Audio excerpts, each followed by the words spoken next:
Hello everyone, this is Rupesh Mishra and I welcome you all to your channel that is Math Faith। मैं आप सभी का स्वागत करता हूं आपके अपने चैनल मैथ फैथ पर। और जैसा कि हम लोग सेकेंड सेमेस्टर स्टार्ट कर चुके हैं, ठीक है, उसके लिए मैंने इसका पूरा सिलेबस पिछली वीडियो में डाल दिया है। वो मैंने कल अपलोड की थी, आप उसे जा कर के ज़रूर देख लें जिससे कि आपको पता रहे कि आपको क्या क्या पढ़ना है। जो आपका सेकेंड सेमेस्टर के लिए जो मैंने बुक्स बता रखी हैं वो आपकी 3D है, डिफरेंशियल इक्वेशन है, और थर्ड जो बुक है आपकी मैट्रिसेस है, ठीक है। तो हम लोगों ने पहले स्टार्ट करने जो हम लोग वाले थे वो 3D थी, और मैं उसी की वीडियोस आपके सामने लाया हूँ। और जैसा कि अब हम लोग पहले कॉन्सेप्ट्स और उसी से रिलेटेड जितने ज़्यादा से ज़्यादा क्वेश्चन मैं करा सकूँगा सारे के सारे कराने की कोशिश करूँगा। और जितने भी क्वेश्चंस आप लोग पूछेंगे, चाहे वो कमेंट के माध्यम से हो या फिर मैंने जो क्या कहते हैं टेलीग्राम पर पेज एक अलग से बना रखा है मैंने कन्वर्सेशन के लिए, वो NDA मैथमेटिक्स नाम से किया हुआ है, उससे आप लोग जुड़ जाएं। लिंक उसी में पड़ा हुआ है, मैं लिंक एक बार इसमें भी दे दूंगा। उसमें आप कन्वर्सेशन भी कर सकते हैं मुझसे कि सर मुझे ये क्वेश्चन नहीं आ रहा है। हालांकि कुछ बच्चों ने तो मुझे डायरेक्ट मैसेज भी किया हुआ है और उस पर भी एक दो बच्चों ने किया हुआ है, तो आप उस पर भी क्वेश्चन भेज करके अपने आंसर्स ले सकते हैं और सजेशन भी ले सकते हैं। देखिए, आप कोचिंगों में जाते हैं, अच्छी बात है, आप वहाँ से भी पढ़िए, ठीक है। और अगर आपको मुझ पर भरोसा है तो आप मेरे पास मेरे वीडियो से पढ़कर उसके बाद जितने भी क्वेश्चंस आपके हैं और जितनी भी क्वेरीज़ हैं सारे के जवाब यहाँ पर दिए जाएंगे, ठीक है। तो उसके लिए निश्चिंत रहिए, एंड फॉर देट आपको कोई पैसा नहीं देना है, कोई फ़ीस नहीं देनी है। बस आपको मेरा वीडियो ज़्यादा से ज़्यादा शेयर करना है और सब्सक्रिप्शन बढ़ाना है ना, जिससे कि मोटिवेशन मिले। और मुझे सब्सक्रिप्शन की बहुत ज़रूरत है क्योंकि सब्सक्रिप्शन अभी बहुत कम है, आप लोग की हेल्प की ज़रूरत है, ठीक है। चलिए देखते हैं जो हम लोग आज कवर करने वाले हैं वो इस वीडियो में। सबसे पहला पॉइंट हमारा कोऑर्डिनेट सिस्टम है। जो सबसे पहला पॉइंट है सबसे पहले चैप्टर का, वो अपना कोऑर्डिनेट सिस्टम है। और उसमें हम लोग तीन टाइप के कार्टेशियन जो सिस्टम है, हमारे कोऑर्डिनेट सिस्टम तीन टाइप के पढ़ने वाले हैं। सबसे पहला कार्टेशियन सिस्टम है जो कि आप लोग समझते हैं XYZ होता है, ठीक है। दूसरा स्फेरिकल पोलर सिस्टम, तीसरा सिलेंड्रिकल पोलर सिस्टम। हालांकि इसमें ये सिलेंड्रिकल पोलर उतना इम्पोर्टेंट नहीं है, स्फेरिकल पोलर भी उतना नहीं है, बट हम लोग को ये पढ़ लेने में आगे बहुत फ़ायदा है, चीज़ें हमको समझ में आने लगेंगी। हम लोग को कहीं कहीं पर इंटीग्रेशन की अगर सहायता लेनी पड़ेगी तो इन सब के यूज़ से बहुत ईजी और सिंपल हो जाता है। उसके बाद डायरेक्शन रेशियोज़ और डायरेक्शन कोसाइंस पढ़ने हैं, जो हम लोगों ने 12th में भी पढ़े थे लास्ट में, बट यहाँ पे और कुछ हमें नई नई चीज़ें मिलेंगी, ठीक है। तो चलिए वीडियो को स्टार्ट करते हैं। और सबसे पहला पॉइंट हम लोग कोऑर्डिनेट सिस्टम यानी कार्टेशियन सिस्टम पढ़ने वाले हैं, उसका पहला पॉइंट, ठीक है। चलिए देखते हैं। तो देखिए, सबसे पहला जो पॉइंट है हमारा कार्टेशियन कोऑर्डिनेट सिस्टम, उसके बारे में थोड़ा सा मैं आपको डिस्कस करता हूँ और एक एक पॉइंट मैं अच्छे से क्लियर कर रहा हूँ जिससे कि आपको क्लियर हो जाए, ठीक है। देखिए ज़रा, कार्टेशियन सिस्टम क्या होता है। कार्टेशियन का मतलब होता है जो हमारी जो पहले से प्रीलिमिनरी जो एक्सिस होते हैं उसी पर हमें XYZ की वैल्यू की बात करनी होती है। मतलब कैसे, देखिए, हम लोग सभी लोग जानते हैं, अभी तक हम लोगों ने 2D 3D हम लोगों ने 12th में थोड़ी सी पढ़ी है, जिसने नहीं भी पढ़ी उसको भी यहाँ पे समझ में आने वाला है। देखिए, अगर हमने क्या किया है, हमने XYZ ले रखा है, ठीक है। XYZ मतलब X एक्सिस यहाँ पर, Y एक्सिस यहाँ पर, Z एक्सिस यहाँ पर, और हम लोग क्योंकि 3D पढ़ रहे हैं तो हम लोग तीन एक्सिस की बात करेंगे, X Y और Z, और ये तीनों की तीनों एक दूसरे से 90 डिग्री का एंगल बनाएंगे, ठीक है। तो अगर मैंने कोई एक पॉइंट स्पेस में ले लिया, लाइक स्पेस मतलब समझ रहे हैं ना, स्पेस मतलब कि जहाँ पर कोई वॉल्यूम यानी कोई आयतन मिल सके, ठीक है, जहाँ पर हवा रह सके, ठीक है। सीधी सी बात ये समझ लीजिए, स्पेस मतलब ये होता है। तो अगर मैं यहाँ पर इसके पॉइंट के निर्देशांक बोलूँ यानी कोऑर्डिनेट बताऊँ तो इसको मैं X, Y, Z बताऊँगा कार्टेशियन सिस्टम में। अब ये होता क्या है, X, Y, Z, जैसा हम लोगों ने 2D में पढ़ा था ना X, Y, वैसे यहाँ पे भी है X, Y, Z, क्योंकि यहाँ पर एक एक्सिस हमारी बढ़ गई है, एक डायमेंशन हमारा बढ़ गया जो कि Z एक्सिस है, ठीक। अब ये ज़रा देखते हैं, अगर मैं इसे P नाम दे देता हूँ इस पॉइंट को जो मैंने यहाँ पे लिया हुआ है, ये P पॉइंट है, ठीक। तो ज़रा ध्यान से देखिएगा, मैं इसको 3D थोड़ा सा कोशिश करता हूँ कि आपको दिखाऊँ, ठीक है। मैं इसको क्या कर रहा हूँ, इस पर प्रोजेक्शन ले रहा हूँ, वैसे मैं यहाँ से जोड़ दे रहा हूँ, ठीक, और इसे यहाँ से भी जोड़ दे रहा हूँ, ठीक है ना। तो हो सकता है आपको ये थोड़ा सा क्लियर हो रहा हो, और भी मैं इसे अच्छा बनाने की कोशिश करता हूँ।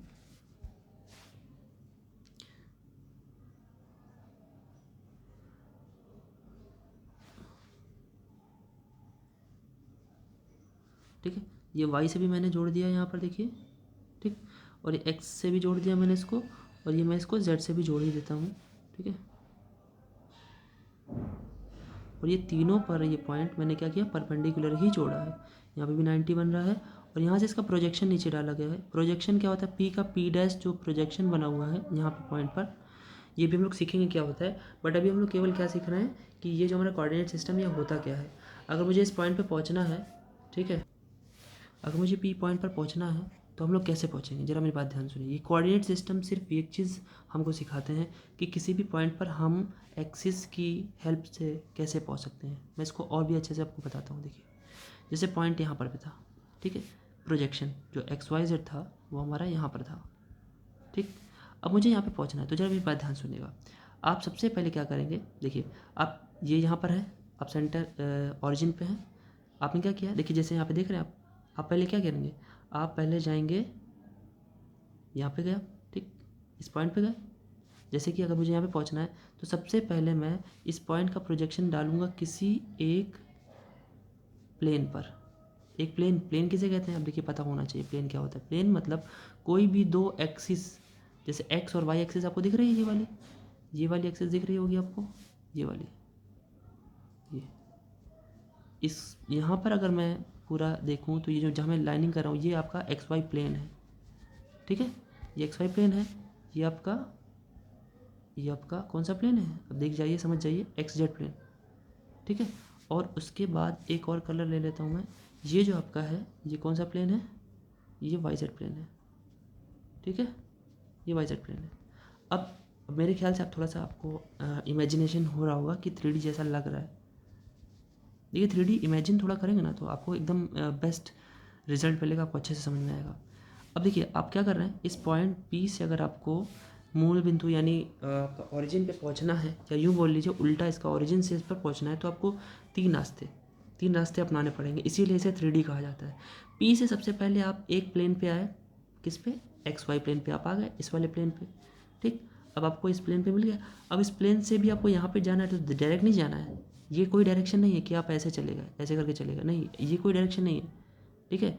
हम लोग हवाई जहाज़ लेकर थोड़े उठ रहे हैं, हमें तो खाली क्या करना है, हमें यही रास्ते इस्तेमाल करना है, एक्स वाई और जेड एक्सिस।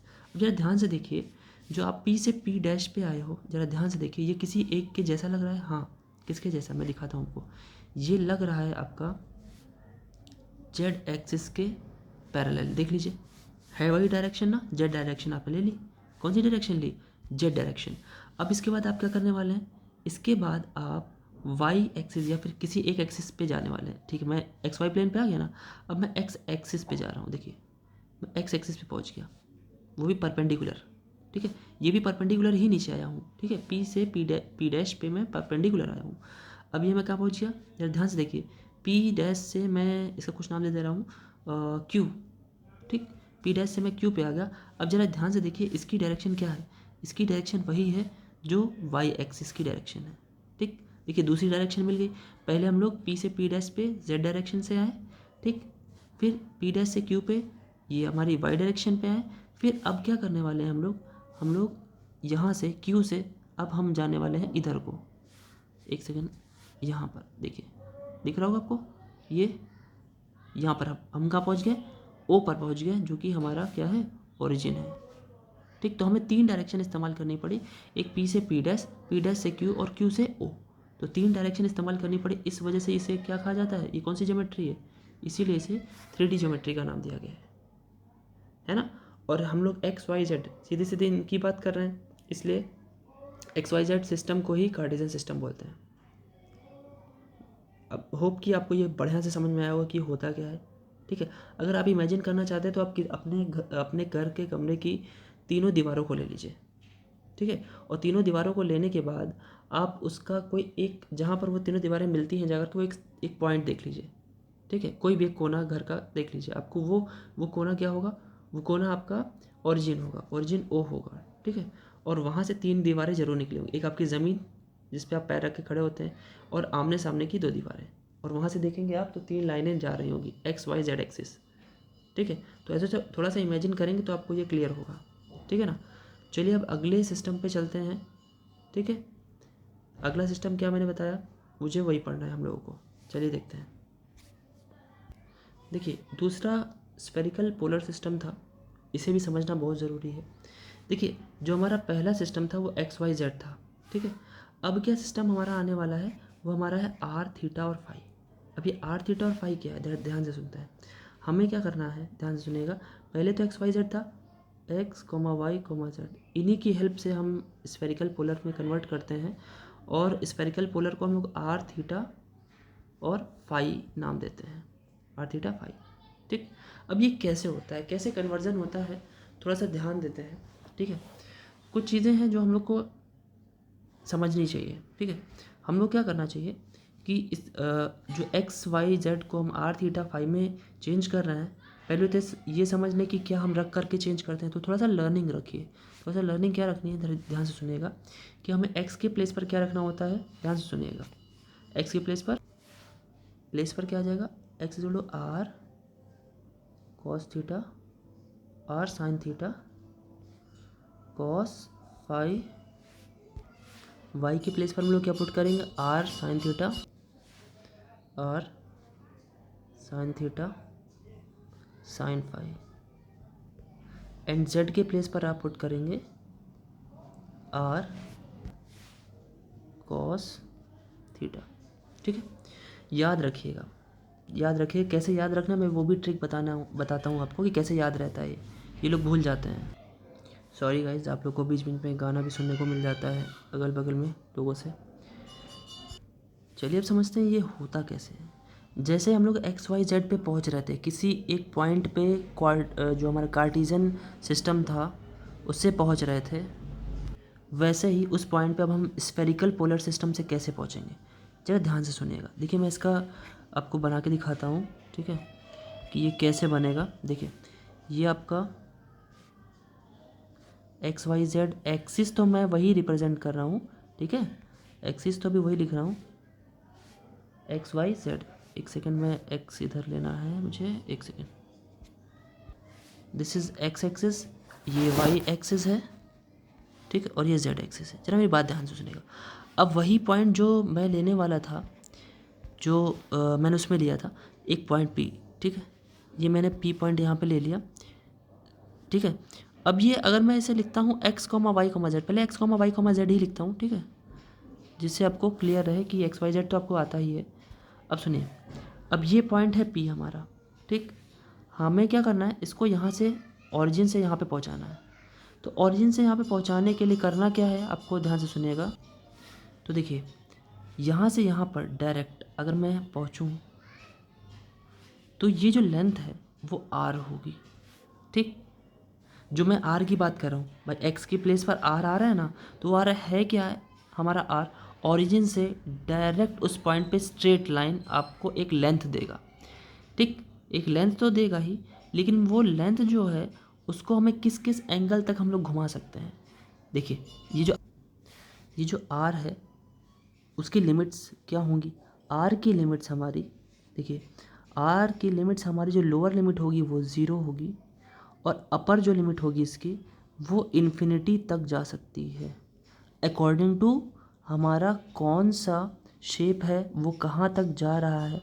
जैसे मैं बात करूँ तो आर की वैल्यू स्टार्ट तो ऑरिजिन से हो रही है और कहाँ तक जा रही है, इन्फिनिटी। मतलब अगर मैं बात करूँ किसी स्फेयर की जिसकी रेडियस 1 हो, तो आर की वैल्यू कहाँ से कहाँ तक जा सकती है, 0 से 1। कोई ऐसा स्फेयर जिसकी रेडियस 0 से 1000 हो, तो वो 0 से, ये आर की वैल्यू 0 से 1000 हो जाएगी। इसीलिए मैंने आर की वैल्यू 0 से इन्फिनिटी तक, मतलब कितना भी बड़ा कोई चीज़ हो सकता है तो 0 से इन्फिनिटी ले जाएगी, ठीक है। अब जरा मेरी बात ध्यान से सुनेगा, मैं यहाँ से इसको प्रोजेक्शन नीचे डाल रहा हूँ। उससे पहले इसको मैं आपको दिखाता हूँ, ये प्लेन अलग से बना के दिखाता हूँ। ये मान लेते हैं कि ये प्लेन है, एक सेकेंड। हाँ देखिए, लेट से ये प्लेन है, कौन सा प्लेन है ये, एक्स वाई प्लेन, ठीक। मैं अलग अलग कलर कर दूँ जिससे कि आपको इमेजिन करने में कोई कठिनाई ना हो।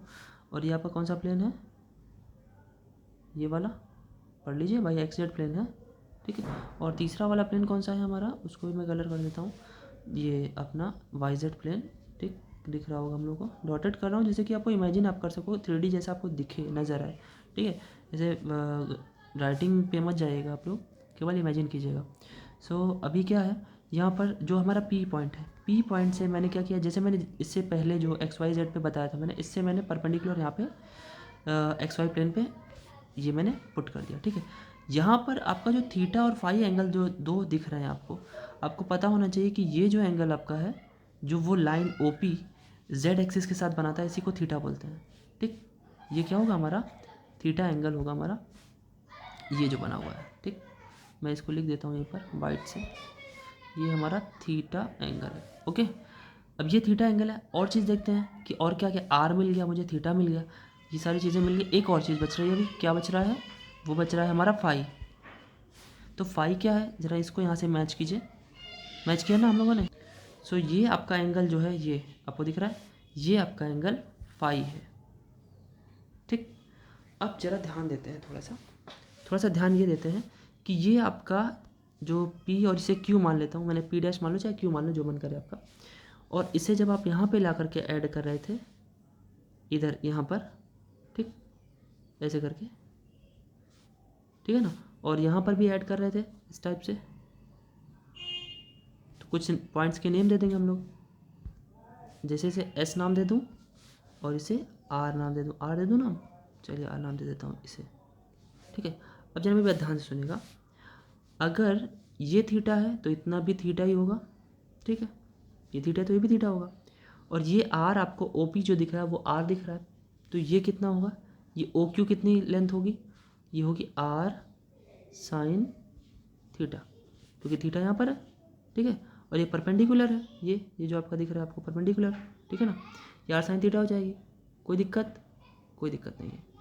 उसके बाद बाकी की जो हमारा, अगर ये आर साइन थीटा ये वाली लाइन है, आपने यहाँ से भी इस पर परपेंडिकुलर ड्रॉ किया हुआ है, ये आपका जो, तो आपका जो ओ आर होगा, ओ आर क्या हो जाएगा, आर साइन थीटा, और यहाँ पे एंगल कितना है फाई, तो देखिए यहाँ पे एक्स एक्सिस पे कितना मिल जाएगा, आर साइन थीटा तो ये है ही, और साथ में कॉस फाई मिल जाएगा। और वाई एक्सिस पे क्या मिल जाएगा, आर साइन थीटा तो ये पहले से ही है यहाँ पे, और वाई एक्सिस पे लेना चाहेंगे हम लोग ओ एस को, ओ एस की बात करेंगे तो हमारा ये मिल जाएगा। और जेड एक्सिस तो हमने हमारा सामने ही है, आर कॉस थीटा, थीटा अगर ये थीटा है तो यही तो जेड एक्सिस है ना। तो इसको, ये जो आर लेंथ है ओपी को हम जेड एक्सिस पे लेंगे तो ये क्या हो जाएगा, आर कॉस थीटा हो जाएगा। ठीक है, तो ये समझ में आ गया कि एक्स के प्लेस पर ये, वाई के प्लेस पर ये, और जेड के प्लेस पर आर कॉस थीटा क्यों ले रहे हैं। अब लिमिट्स थोड़ा और अच्छे से समझ लेते हैं। आर की लिमिट तो समझ ली कि 0 से इन्फिनिटी हो सकती है।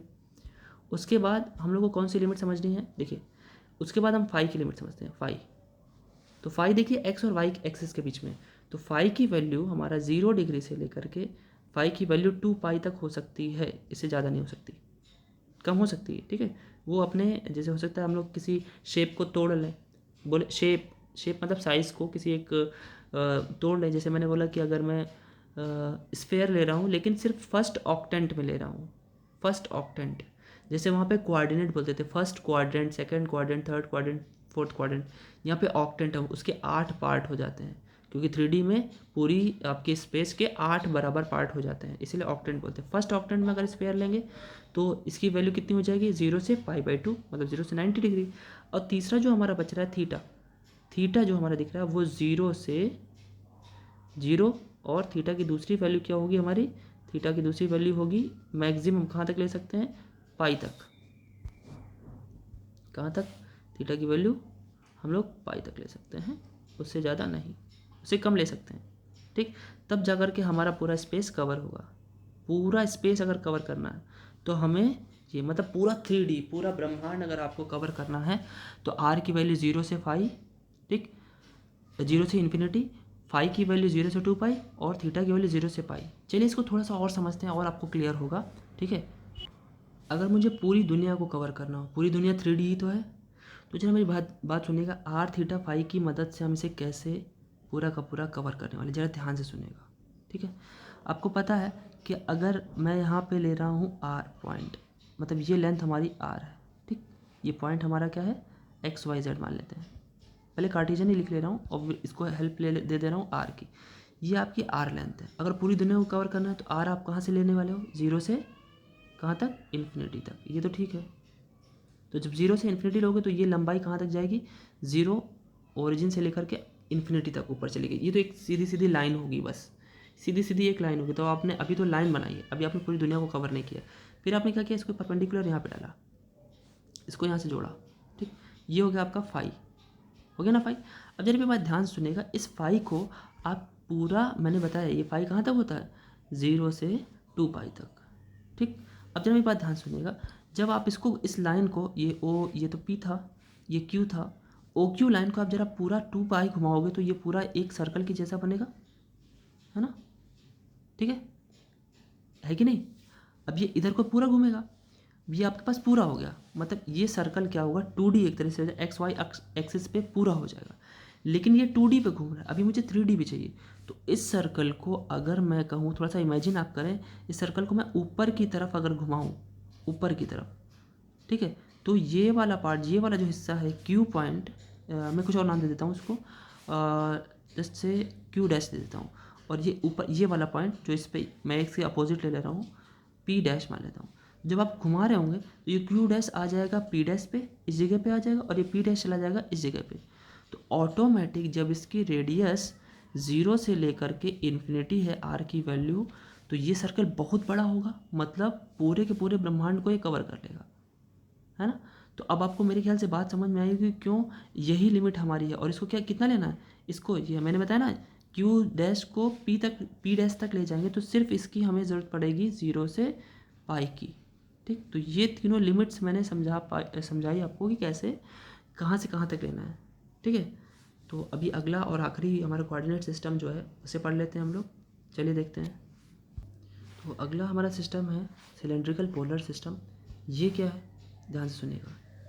अब यहाँ पे वही चीज़ एक्स वाई जेड को ही हम लोग मद्देनज़र रखेंगे, और इससे कन्वर्ट किस में करेंगे, आर फाई, और ये जेड में इसमें कोई चेंजमेंट नहीं आता, ठीक है, जेड में इसमें कोई चेंजमेंट नहीं आता। तो चेंजमेंट कैसा हुआ, ज़रा ध्यान से देखिए। चेंजमेंट तो सिर्फ इतना ही सा हुआ कि एक्स के प्लेस पर आर कॉस फाई, वाई की प्लेस पर आर साइन फाई, जैसे 2D में होता था वैसा ही सेम है, और जेड को जेड ही रहने देते, मतलब जेड को क्रॉस नहीं करना है, ठीक है, जेड वैसे के वैसे रहेगा, कोई दिक्कत नहीं। इसको रिप्रेजेंट कैसे करते हैं, ज़रा देखिए। ये मैंने बनाई एक्स वाई और जेड एक्सिस, एक सेकेंड, एक्स वाई और जेड एक्सिस, ये हमारा ओरिजिन है, ठीक। तो वही चीज़ अगर मैं पी पॉइंट यहाँ पर लेता हूँ, ठीक है, तो ये हमारा आर है, ये तो हम लोग अब जान चुके हैं कि इतनी लेंथ हमारी आर है। इसको मैं यहाँ पे प्रोजेक्ट कर रहा हूँ और इसे मैं यहाँ से मिला रहा हूँ, तो ये तो आपको फाई है, पता है, ठीक, ठीक है ना। जेड की वैल्यू, अब देखिए लिमिट्स क्या लेनी है, अब कैसे लिमिट लेनी, देखिए आर तो वही है हमारा, आर क्या होगा, आर जो है हमारा वही 0 टू इन्फिनिटी, आर की लिमिट तो वही है हमारी, ठीक है, आर की लिमिट्स वही है, ठीक है। फिर आई बात किसकी, फाई की, फाई भी वही है, क्या है, 0 से 2 पाई, कोई दिक्कत नहीं। यहाँ पे जेड की लिमिट भी वही है, 0 से इन्फिनिटी, पॉजिटिव जेड ले रहा है, ठीक है, कोई दिक्कत नहीं है, कोई दिक्कत नहीं है ना। अब क्या है, ये तीनों के तीनों सिस्टम हम लोगों ने पढ़ लिए। अब आगे बढ़ते हैं, जैसे कि मैंने बताया कि डायरेक्शन रेशियो और डायरेक्शन कोसाइन क्या होते हैं, ठीक है। तो मैं चाह रहा हूँ कि आप लोग पहले इस पॉइंट को अच्छे से कवर करें, बाकी जो नेक्स्ट पॉइंट है उसे हम लोग साथ ही साथ उसके क्वेश्चंस भी करेंगे, लेकिन वो नेक्स्ट वीडियो में, ठीक है। धीरे धीरे हम लोग करेंगे, क्योंकि 3D आपके लिए कुछ नया लेके आने वाला है और आगे भी बढ़ना है हम लोगों को, ठीक है। सो नेक्स्ट वीडियो के लिए हमारा इंतज़ार करें, और तब तक के लिए सेशन को लाइक शेयर और सब्सक्राइब करते रहें, ठीक है। अपने दोस्तों में शेयर करें, और किसी ऐसे तक वीडियो ज़रूर पहुंचाएं जिसे हमारे वीडियोज़ की ज़रूरत है, ठीक है, जो बड़ी बड़ी कोचिंग्स की फ़ीस को वहन नहीं कर सकता, है ना। तो ऐसे बच्चों तक ज़रूर पहुंचाएं, और साथ उनका ज़रूर दें, उन्हें भी हेल्प करें, और हो सके तो जितना हो सके आप कमेंट भी करें, ठीक है, कमेंट करिए, क्योंकि उससे मुझे थोड़ी सी कि थोड़ा सा पुश मिलता है कि मैं आगे बढ़ूं, ठीक है ना। और मुझे बताइएगा कि आपको कहाँ पर परेशानी हुई, जिससे कि नेक्स्ट वीडियो में मैं उसे ज़रूर ऐड करते रहूं, ठीक है। और बच्चों एक चीज़ और बताना चाहूँगा, जो हमारा फर्स्ट सेमेस्टर है, ये तो हमारा सेकंड सेमेस्टर है। फर्स्ट सेमेस्टर के मैंने बहुत सारे वीडियोज़ डाल रखे हैं, तो जो लोग फर्स्ट सेमेस्टर में अभी जाने वाले हैं, हालाँकि अभी तो पेपर ही नहीं हुआ है, लेकिन जो लोग जाएँगे उनके लिए अभी बाद में वीडियो पड़ेगा। अभी तो मैं सेकंड सेमेस्टर पे ही फ़ोकस कर रहा हूँ। तो तब तक के लिए आप लोग क्या करते रहिए, इसको पढ़ते रहिए, और फर्स्ट सेमेस्टर की कुछ चीज़ें हैं जो मैं बता देता हूँ, उसे भी आप पढ़ते रहिएगा। सबसे पहले तो आपका इंटीग्रल कैलकुलस है, क्योंकि बच्चों आप लोग केवल बीएससी पढ़ने के लिए नहीं पढ़ रहे होगे, बहुत से लोगों के पास बड़े सपने भी होंगे और उनके पास आईआईटी जैम या नेट जेआरएफ के सपने होंगे उनके पास, ठीक है। तो वो रास्ता यहीं से होकर के जाता है। आपको इन सारे चैप्टर्स या इन सारी बुक्स को अच्छे से पढ़ना ही पड़ेगा। आईसीडीसी जो हम लोगों ने पिछले सेमेस्टर में पढ़ी, वो सीक्वेंस पढ़ा था, रियल एनालिसिस का भी था सीक्वेंस सीरीज़, वो रियल एनालिसिस का पार्ट है, तो वो भी हम लोगों ने कवर कर रखा है, अच्छा खासा कवर कर रखा है। कॉन्सेप्ट्स तो मैंने बहुत भर भर के बताए हुए हैं, ठीक है। कुछ चीज़ें रह गई थी, मैं उसको मानता हूँ कि रह गई थी, क्योंकि टाइम बहुत कम था, ठीक है। तो उसको मैं इस साल कंप्लीट कराने वाला हूँ। इस सेमेस्टर में जो अब फर्स्ट सेमेस्टर में जाने वाले बच्चे हैं उनको कंप्लीट करा दूंगा। तो जो पुराने बच्चे हैं वो भी देखें, क्योंकि मैंने बताया ना कि उनको आगे कहीं ना कहीं ज़रूर मुलाकात होगी इससे, ठीक है। और तब तक आप इसको भूल चुके होंगे, तो अभी से उसको रिवीजन करें, क्योंकि second third fourth fifth six semester तक आपको पढ़ना है, तो आप भूल सकते हैं, ठीक है। तो रिवीजन करते रहें। बाकी टेलीग्राम पे जुड़ जाएं आप लोग। टेलीग्राम पे मैं ये इस जो भी मैंने पढ़ाया वहाँ पे फ्री पीडीएफ मैं इसका प्रोवाइड कर दूँगा, ठीक है। पूरा का पूरा पीडीएफ आपको मिल जाएगा, और आपको बहुत ज़्यादा नोट ऐसे करके पढ़ते समय केवल समझिए, और वहाँ से वो डाउनलोड कर लीजिएगा और उसे अच्छे से लिखिएगा बाद में समझ समझ करके, ठीक है। और कोई डाउट हो तो प्लीज़ कमेंट करें, ठीक है। और हाँ, सब्सक्रिप्शन बढ़वाइए आप लोग, जैसे कि मैं और भी अच्छी अच्छी वीडियोज़ और बड़ी बड़ी वीडियोज़ आपके लिए ला सकूँ। सब्सक्राइब करना मत भूलिए, और जितने आपके दोस्त हैं, फ्रेंड्स हैं, जो आपके साथ में हैं, क्लासमेट्स हैं, उन तक अपना चैनल मैथवैथ पहुंचाइए। फिर बने रहिए आपके अपने चैनल मैथवैथ पर। Thank you.